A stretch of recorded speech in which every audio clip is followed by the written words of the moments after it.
With NHL rookie camp in full swing, we're seeing some incredible talent on display, including players who were chosen in the 2024 NHL Draft this past June.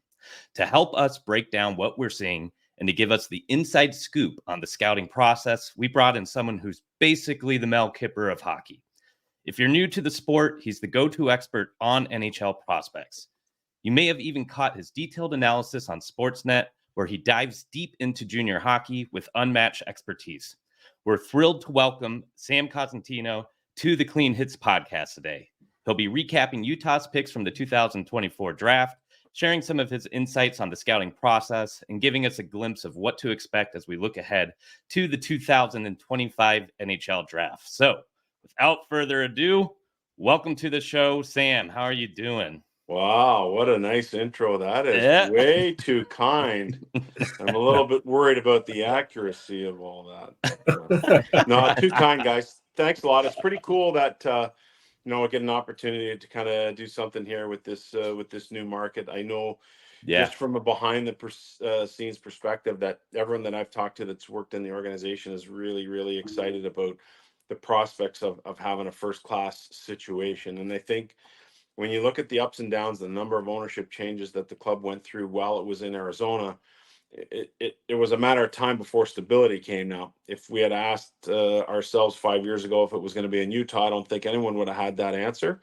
Having said that, Ryan and Ashley Smith have stepped up, and from everything that I can tell from an inward perspective out, that it's going to blow up there. So we're really, really excited to get the opportunity to talk about it. Yeah, we're really, really excited for that too. We've all been diehard Coyotes fans and been on the roller coaster ride the entire time. So it's kind of like watching your little baby graduate and go to like an Ivy League school year, right? So we're excited to see what happens. And obviously we love what Bill Armstrong's building right now. So with rookie camp kind of in the thick of it, we got to know some of your thoughts on Utah's first ever draft. So first off, what do you make of the 2 first-round selections the team made with Tej Ginla and Cole Baudouin? Yeah, so Tej was a guy who basically started last year, probably not in the first round conversation, and then about 8 or 10 games into the season, Coach Chris Millette and Kelowna moved him over to the wing. That took some of the pressure off of him playing center, which he played through most of his minor hockey career. And as a result of that, his best asset is his shooting and his ability to handle the puck. He was able to do more of that. And then he just sort of was on a steady climb. We got to Christmas. Everyone started to take note. Oh my gosh, this guy's really having a good year. And then he ends up with, close to a 50-goal season there. Yeah. He comes back in the playoffs, does some amazing things, goes to the under 18s and lights it up. And so I think I was on it pretty early when it came to Tej in terms of him being a top 10, top 5 guy. And as much as the play, spoke to that, I had an opportunity to sit down with him in January at the CHL NHL Top Prospects game and, got a real sense for what the kid was like. And I thought, oh my gosh, the combination of the character kid, the NHL bloodlines, and the way he's playing are going to put him into that top 5 conversation. Now, he didn't quite get there, but he only missed, by 1 spot. Yep. Well, outside of Tej, what are some of the other Utah prospects that are really standing out in your mind? Well, we'll get to Cole too, because Tej obviously he deserved I think a lot of credit for the year he had and the steady development he had. But Cole Baudouin is a really interesting guy. Like, you talk about his progression, his ability to shoot the puck. That was evident as a 16-year-old. Mm-hmm. It was evident again last year in his draft year. But I think the one thing that really sticks out for me about him is this guy's in unbelievable shape. Like, he is built like a brick, man. He's unbelievable. And that's always been kind of the hallmark of even going back to his minor hockey days, where he was through as a 16-year-old. I think he won most of the fitness testing for Barrie as a 16-year-old, and then came and obliterated everything as a 17-year-old. Did the same thing at the prospects game, did the same thing at the combine. And so someone who's that dedicated to their craft off ice gives scouts and teams a lot of hope that, oh my gosh, if he's really that dedicated, wait till we get him into our fold with our player development people to see how we can continue to develop the on-ice product. So there's 2 things there that stick out for me. Obviously him being in shape, but the way he plays the game, like the power to it, even though he's about an average size guy, the power game that he can play speaks to what Bill Armstrong is building. So he's either, drafting trees, or he's drafting guys that can play a good physical brand of hockey. And I think the physical brand of hockey is probably more the moniker that fits Baudouin than the trees that we've seen drafted here the last few years. Mm-hmm. Yeah. So you got the Armstrong playbook handed right to you, huh? Yeah. Yeah, we were actually fortunate enough to have Cole on the show over the summer, and man, he really, that he's walking the walk, but he talks the talk too. He really is a dedicated kid. It was nonstop work all summer, between the draft and then the summer showcase, and then right into training camps and rookie camps and development camps. And he's definitely a really impressive kid. It's hard to remember you're talking to somebody so young when you see the drive.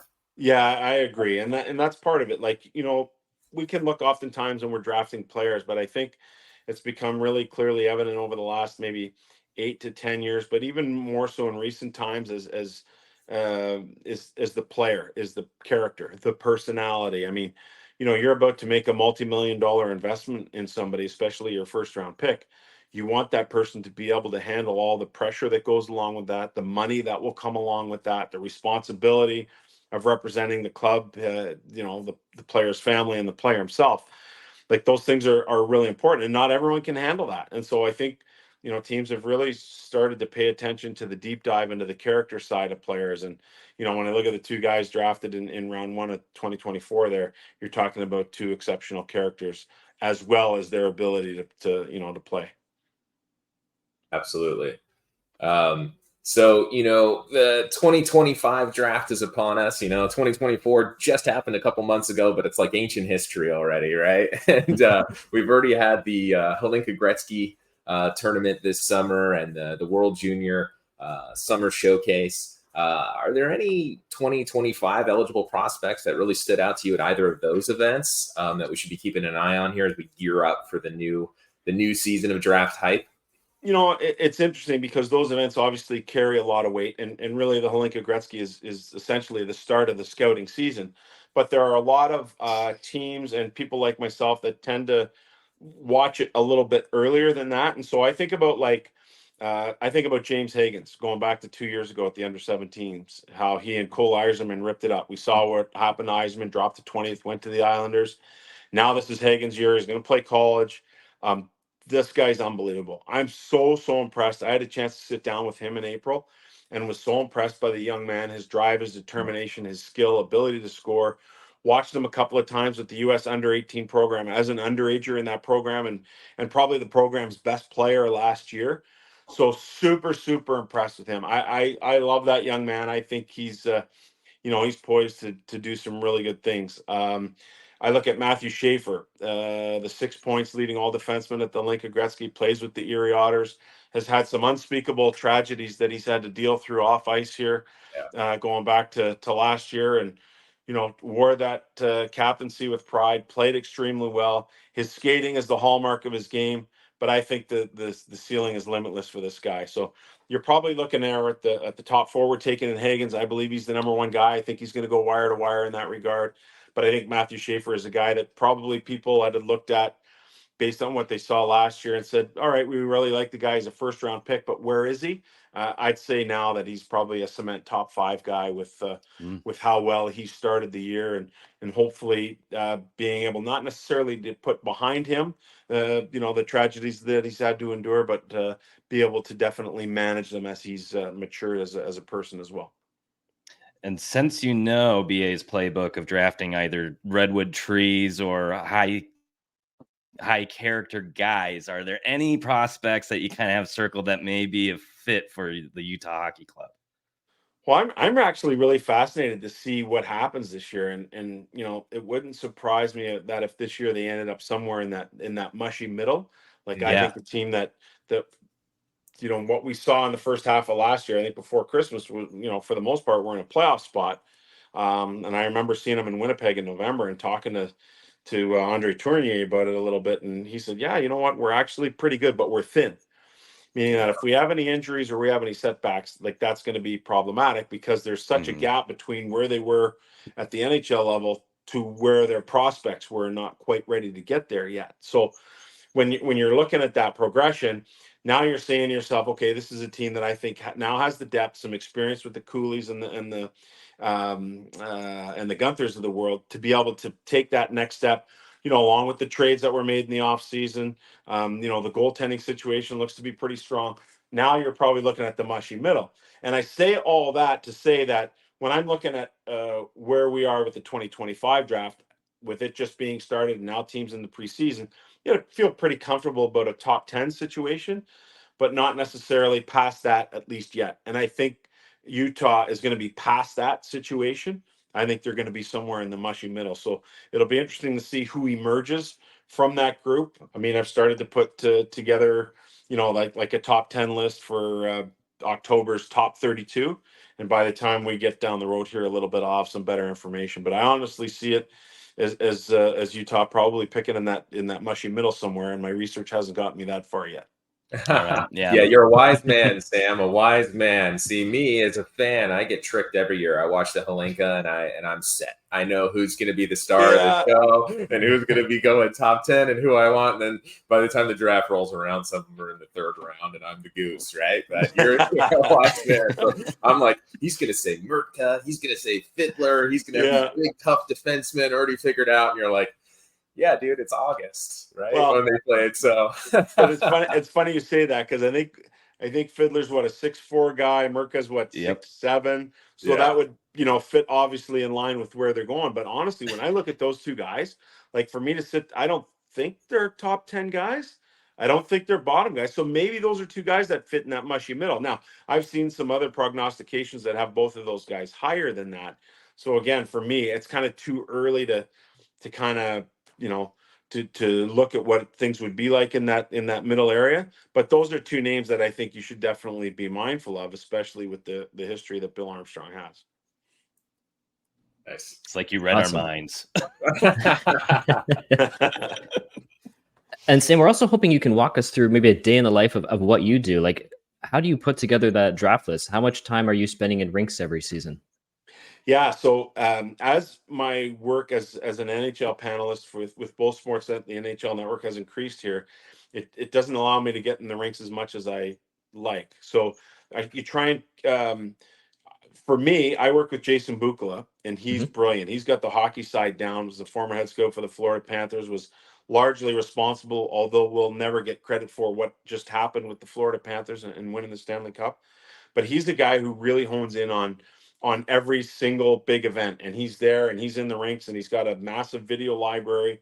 So he's really heavily into the pure scouting side of it. Now for me, getting into the rinks locally as much as I can, but I try and pinpoint a couple of key events. So Laker Gretzky, I was there with Books August 6th and 7th, got to see 8 games in 2 days. Give me a real good baseline for what the draft class looks like.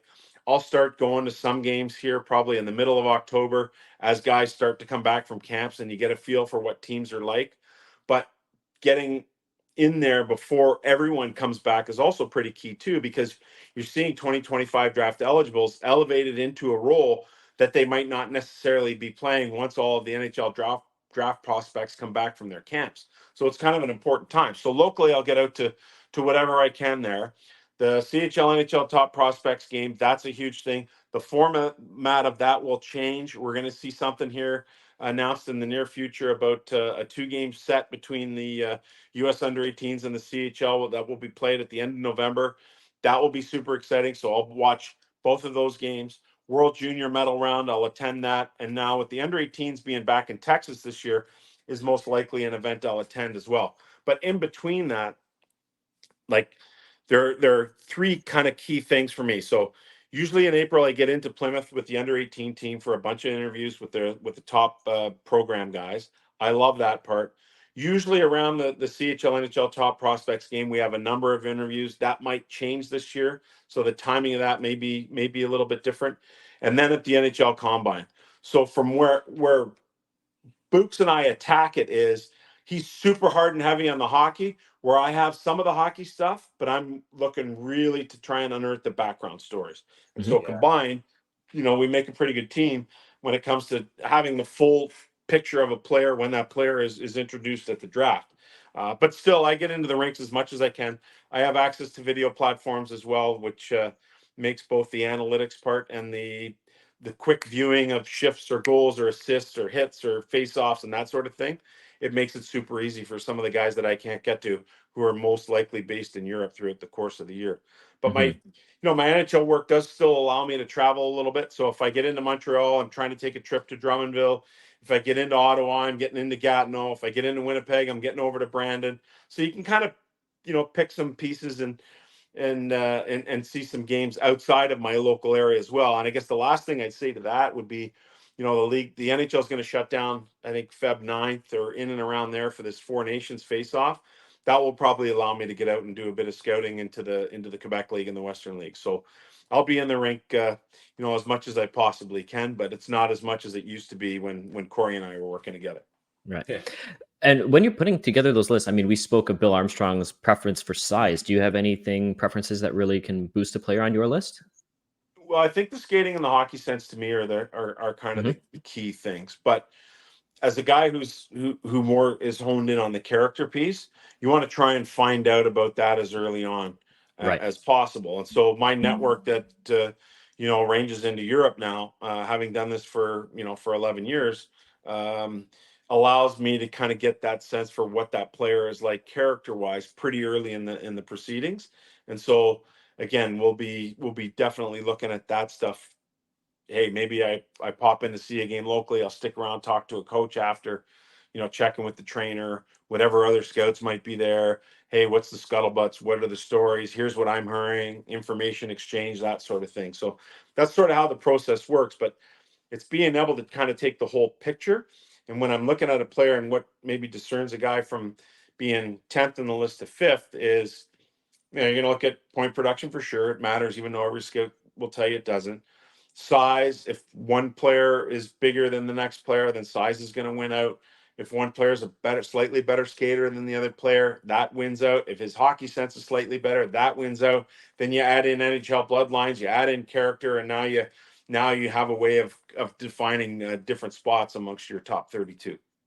I'm also curious if where the player plays, how much is that a factor? I mean, we see teams like the London Knights who churn out all kinds of talent. They're always competitive. They're well coached. And on the other side of the coin, there's teams where they just don't get the draft picks. I mean, they're not necessarily, bad on the ice, but maybe you could have a star player. But if there's not really a history of that team developing players, does that factor into the list at all?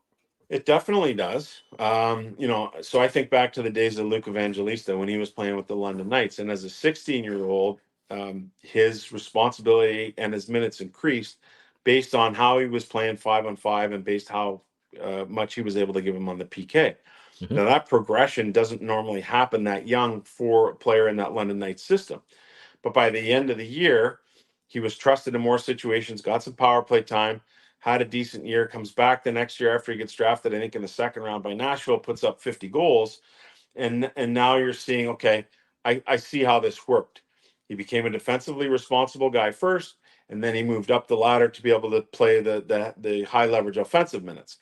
In other situations where a player maybe isn't on the best team or doesn't have the best development or coaching staff for that matter, you also pay attention to that too, because you think of how much more potential will this player have in a different system, playing with more minutes, playing higher in the lineup. So you have to take those things into consideration as well, so that you're not necessarily dismissing someone who, because the point totals aren't great, because the playing time isn't so high, that maybe there's still a lot more player for that to give.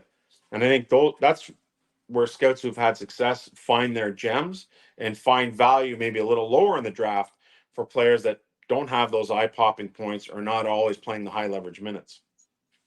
So for us, we'll take heart in the fact that TJ Ginla's with Kelowna, which seems like a dynamite program based on track record, right? Well, and it's interesting because they weren't a really deep team last year. They had a really good first line. But I think you're going to start to see that progression. So it's going to be fascinating to watch him in his draft plus one. He's probably just going to go crazy, 50, 100. I don't think would be out of the question here, but playing, as a defenseman playing in that program, they've always churned out really good defensemen. Same thing can be said about London and offensive players. I look at Sault Ste. Marie. They're constantly churning out players, front, back, and goalie.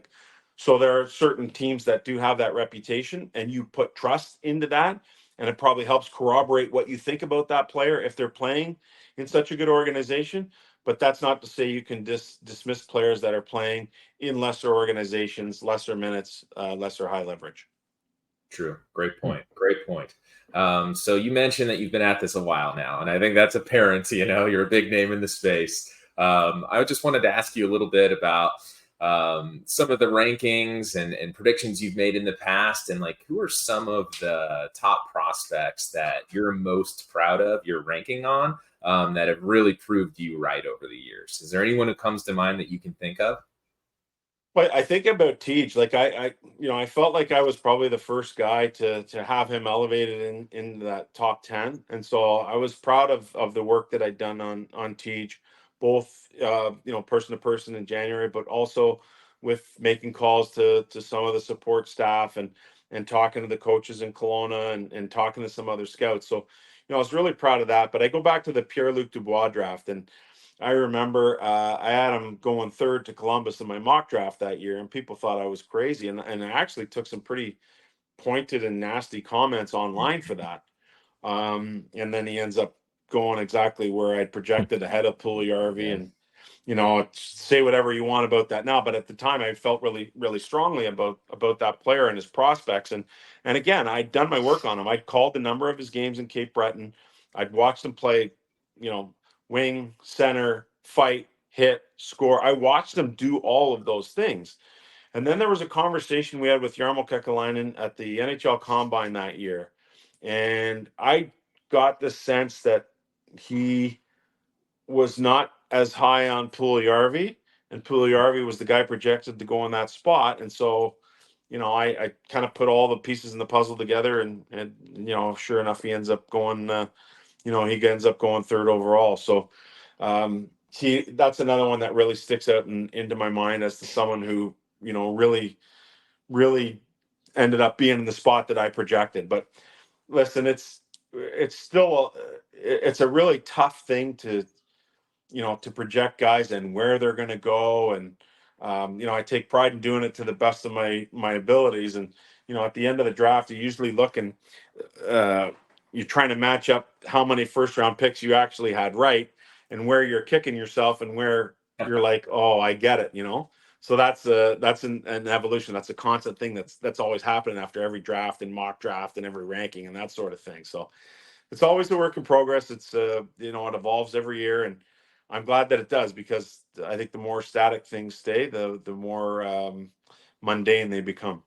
Right. Yeah. And, it doesn't really matter how many you hit on, Sam. You're still going to take that hate online. And I'm sure online they were sure that because Yarmo's a Finn and Puljujarvi's a Finn, obviously he's just going to draft home country. I mean, come on, Sam. It's that simple. Anyone with a Twitter account knows that, right?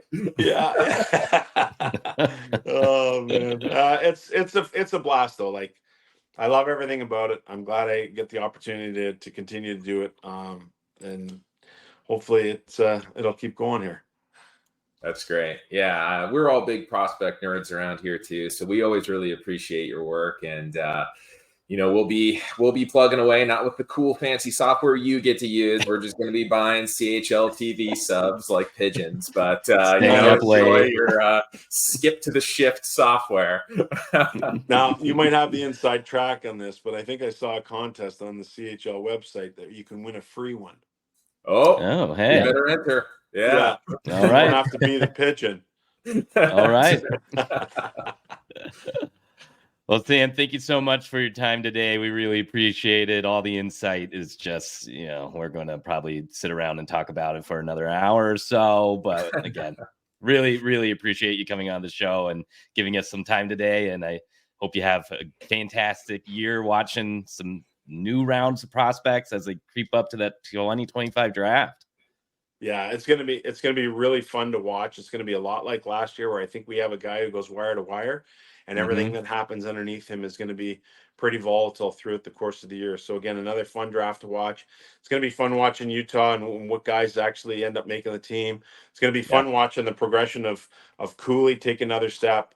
I talked to him in Winnipeg last year too, and just really impressive young man. And of course, Dylan Gunther is someone I watched since he was in the Western Hockey League at 15 years old. So really neat to see him progressing along as well. But you got Lamoureux and Boot and Simashev, and there's all kinds of guys on the way. Of course, Baudouin and Iginla as Yep. well. So they're well positioned. But the one thing I guess I'd leave your viewers with is like, think about where Montreal was. Okay, Montreal makes a trade for Line. Who do they move? Jordan Harris, really good young defenseman. He's about to get paid. But you think about the utilization of all these prospects. At some point, there's not going to be room for everybody. But if you're um, if you're if you're okay as a fan with that, understanding that those prospects can be used as currency to acquire other pieces. And I think that's the important piece about the prospect game, is that not everyone's going to play for your club. Not everyone's going to turn out like they're projected or expected. But there's still a lot to be determined from either players moving, progressing, or in some cases digressing. So that's the best part about it, is how uncertain it can be. Yep. So much fun to watch and track. Absolutely. Yeah. Sage wisdom, Sam. Thanks so much. We're all huge fans of yours, so we really appreciate you coming on. All right. Yep. Thanks for having me on, guys. Continued success with the pod, and I hope you get a massive following there in Utah. Awesome. Thank you. Awesome. Thank you, Sam. Well, that was fantastic. We were absolutely thrilled when Sam said he was going to be able to find some time to come on the show. And obviously, he had a ton of insight. One thing that stood out for me was kind of that sage word of wisdom about using prospects as ammo for trades like we saw in Montreal. And we definitely saw that this summer with the Sergachev trade. So we moved a former 11th overall pick in Geeky Moser, who is still pretty young, and the second round pick to acquire Sergachev. And that may not mean we're necessarily done seeing trades like that down the road, especially with the sheer amount of volume of picks the team still has. You got to think that some of these prospects, as they start developing a little bit and we start to see what spots are getting completely filled, they may not be on the roster forever. So thoughts on that, Corey? Yeah, I'd say don't get too attached to some of these prospects, because at some point we're going to have to bundle some together to move our way up the standings. But I think one prospect who's not going to be moved out, who is very safe, is TJ Ginla. And we just heard that from Cosentino. He was a big believer in him early. And even mentioned, possibility of a 50-goal, 100-point season from him this year. It's going to be a big year for him in Kelowna. If he's going to play center, if he's going to play wing, he's going to have a good chance of making the Canadian World Junior team. And I've kind of talked about it before, but I think we're going to see he's going to follow a very similar path to Dylan Guenther, where he's not very far away from making it to the NHL in the very near future. Yeah, I'd have to agree. I think Tej is probably one of maybe two, maybe three untouchable prospects right now in the pool. I'd say Simashev is probably in that realm right now. Obviously, things can change. And then there's maybe a little bit of a toss-up between Boot and Maverick Lamoureux. Yeah, I think, this season, we're going to see where things go. I don't think another big trade of, Sergachev, that like anything like that's going to happen anytime soon, but we'll get through this season, see what the next hole is to be filled. And then, like we've talked about, there could be some more prospects going out the door, because there's just so many, right? There were so many draft picks. Now there's so many prospects, and we'll have to see what happens next in the future. Yeah, and don't forget, some of these guys that are drafted later in the draft can be surprises and make a huge impact. We're seeing that with Michelli. We just did his preseason profile, 4th-round pick. If he reaches 500 career points, he's already at 112 in 2 seasons. He will reach elite company, where only 23 other 4th-round picks have had 500-plus points since 1963's NHL draft. So we could see that with maybe a 7th rounder and like Sam Lipkin, who's really starting to turn heads. We've had several center pieces now that have kind of came out of nowhere and really have started to put on a show in the NCAA. So you never know how this is all going to kind of play out, who's going to kind of hit a certain trajectory with their development and maybe kind of grow exponentially, and maybe which players are going to stall. So as excited as you may be with certain guys, it's always something to kind of keep your mind about, and just kind of understand that that's kind of how the ebbs and flows of the hockey prospect market works. And potentially not even prospects getting moved out, but there's still a decent number of extra draft picks too, right? Just looking at it here, they got an extra 3rd round this year. So, nothing crazy there, but 2026, they got 2 extra 2nd rounders. So they're going to pick 4 times in the first 2 rounds that year. They have Ottawa's second round pick from the Chikrin trade, and then they have the Rangers, which I believe is from that defenseman they brought over, Nemeth, right? And then they have a third round pick in 2026 as well from Carolina from the Gostisbehere trade. So still, quite a number of extra picks. And I mean, depending on how the season goes too, if they're selling off at the deadline, that could bring in some other picks as well. Yeah, agreed. And then, as we've seen before, sometimes they bundle those picks up to move up in the draft. So as you heard Sam talking about, a guy like Fiddler, maybe just out of our range, but add a second, add a third to our first and move up a couple spots to get the guy they want. And that's something that this management team has not been afraid to do in the past. So lots of options. I'm going to say it, an old Chaika-ism, optionality with what we can do with kind of the loads of prospects and picks we have. And if you're starting to get into this type of stuff as a Utah Hockey Club fan, make sure you are subscribed to our Substack. This is where we have all of our written content. Right now, we're going through every single roster player, giving them a grade on their previous season and what they need to do to either match that grade or exceed it for this upcoming season. But we also have already had contributors like Trent writing about the Hlinka tournament and some of those prospects he has his eyes on. When we were in draft time, we were highlighting prospects that we thought were going to be a great fit for the club. And then obviously after the draft, we broke down those prospects that the team drafted and what you can kind of expect and kind of understand their profile a little bit more. So that's cleanhits.substack.com. We put out about 3 to 4 articles a week. And then obviously give us a follow on Twitter at Clean Hits Hockey, Instagram at Clean Hits Hockey. We're on YouTube. We're on Apple. We're on Spotify for all the playlists. Please make sure that you are giving us a subscribe or a like. That definitely helps us land more interviews like this, and it helps deliver content that we absolutely love sending to all you to help build up this awesome community around the Utah Hockey Club. So please give us a subscribe, like, follow, engage it. Any which way you want to, it all helps us in the end. But otherwise, fantastic interview with Sam. I think we all really enjoyed that. Lots of insight there that I think we'll probably be clipping and kind of replaying throughout the season. Don't you think, Corey? Yeah, and I think one other thing he was just bang on to close is he spoke about this team being in the mushy middle, and that's said in a positive light because this is the first time in really a number of years, I guess, especially since Bill Armstrong showed up and started this plan, burning it all down and start all over. This is the first year in a number of years where Arizona and Utah fans will be able to watch the standings and not have to look at the bottom of the standings and cheer for losses, right? Yep. I mean, who knows if they're going to make the playoffs or not, but they're going to be right in that mushy middle, as Sam called it. They're going to either just make the playoffs or just miss. Yep, completely agreed. Well, have a good one, Utah hockey fans. We got training camp right around the corner, so keep your eyes peeled. We're going to have a ton of content. You're going to be hearing a ton of news about all these players, so get excited. Puck drop is right around the corner, everybody. All right. Adios.